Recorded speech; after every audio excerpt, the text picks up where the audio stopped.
Hey, what's up, everybody? It is Chris, and today, wow, what a wallop the market took. Amazon, I'm ready to report a crime because Amazon just took a beating. I'm gonna report a battery. It was ridiculous, but it is what it is. Let's hope that the turns around midweek, which is definitely possible, especially when you look at the pattern that we've been seeing. It's like beat downs, and then all of a sudden it'll just rally up again. The catalyst for these things, it's too short term. I mean, if you watched the action overnight, futures were up, and then all of a sudden they just cratered. The 10-year yield, the price of money, basically, skyrocketed earlier today. It did finish a little bit off of its highs, but it's still, a big jump in the 10-year yield. And when that happens, that hits tech. Definitely hits tech. But what I would think is that it's still been bumping around in a range, the 10-year yield, and it is near the top of the range that it's been in. But every time it gets to a certain point, just like stocks, just like anything else, it comes back down to reality. Same thing with the dollar. Dollar's been gaining strength over the last month, pretty much the full month of September, since early September. But like anything, typically when these things happen, they turn right around. So everyone likes to call, oh, this is the beginning of the crash. This time different? No, it's not. It's the same old game. But it always feels. It's like it's like if you got in a lot of fights when you were younger, but somebody comes, you're used to getting hit. You know what it feels like, but then out of nowhere someone hits you. It refreshes your memory about how it feels, and it brings it all back with a certain quickness. So it's the same with the markets. When you see this kind of price action, when you see big down days on low volume, and that's what it is. It really was low volume.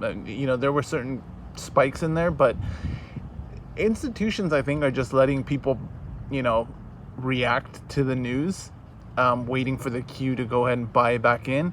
And what happens is every time it's the same game. As soon as the institutions start buying back in, people get back on the train, ride it back up, and then they just, the market makers go ahead and rip the market out from underneath you. So it's going to be the same game. I'm not concerned. I'm used to seeing it go up and down. Again, even with that being said, when you see those kind of things, it's still, it still evokes that visceral reaction of like, wow, that's quite a wallop.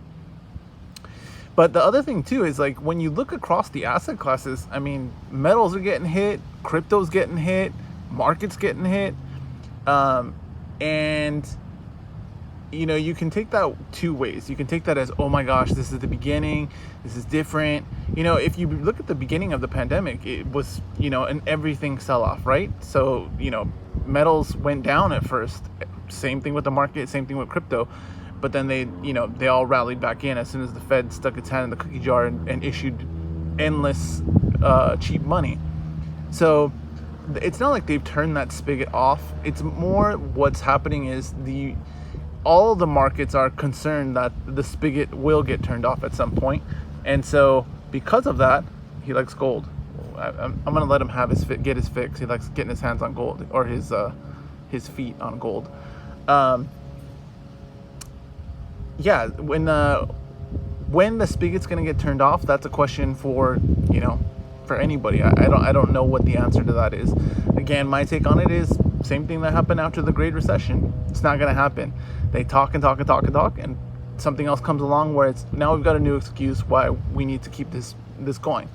It's a massive scheme of some kind. I don't know what the end game is. You can listen to all the conspiracy theories you want, whether it's to destroy the dollar, which they've been saying for decades, whether it's to introduce central bank digital currency, whether it's to who knows.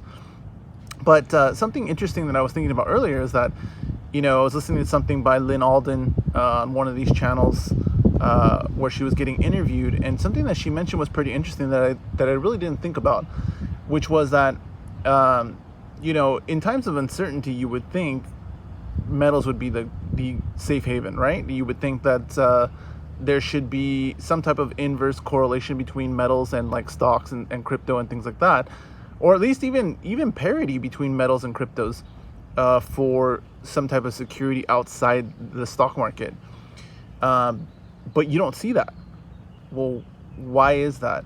So what she was saying was that something that may be important that people overlook is that, for example, in the 2008 crash, cryptos really weren't a thing yet. So it wasn't an asset class that could take some of the pressure and some of the funds coming out of the market seeking safety. So gold, for example, silver reacted as a safe haven. Whereas now you have a completely different class of assets, cryptocurrencies, to absorb that money coming out. So as time goes on, if cryptocurrencies build themselves more as the safe haven, that's going to give even less credence to something like gold. Now, that being said, my personal opinion on that is what she's talking about is true, absolutely. And I know from listening to her, like, she's a big believer in metals. But again, the end game there is, okay, but what happens, if these kind of hacks or things like that with people losing their crypto, what if that becomes more and more common?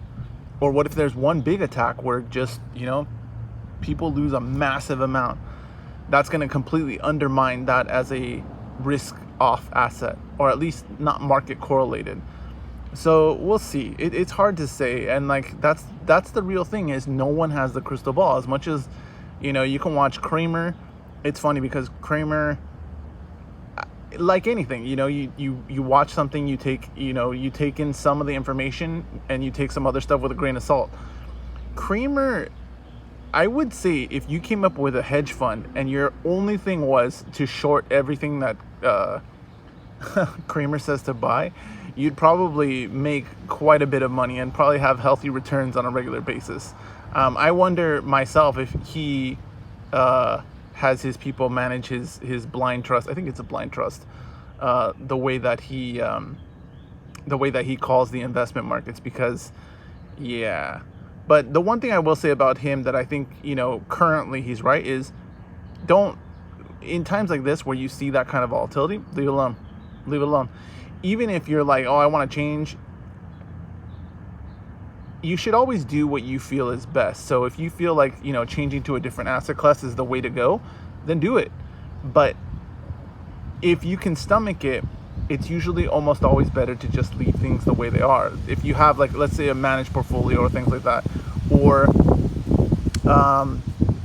you let's say you picked your own stocks that you really believe in, but you're seeing the market action and you're kind of spooked.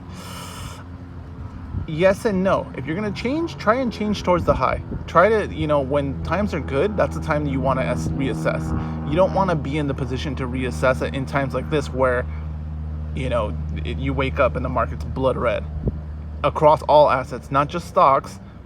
The bond market's getting hit, the stocks are getting hit, the metals are getting hit, the crypto's getting hit. That's what I'm saying. Like, you want to make sure that those kind of things, you take the driver's seat. You don't leave yourself at the mercy of what the market makers are going to do. Because, again, the market makers have their own agenda, which is not your agenda. Their agenda is to take money from you however they can. And so even things like metals, like, you may think like, oh, look, the big thing with metals is you hear, your own central bank. You're taking the power away from, the big boys.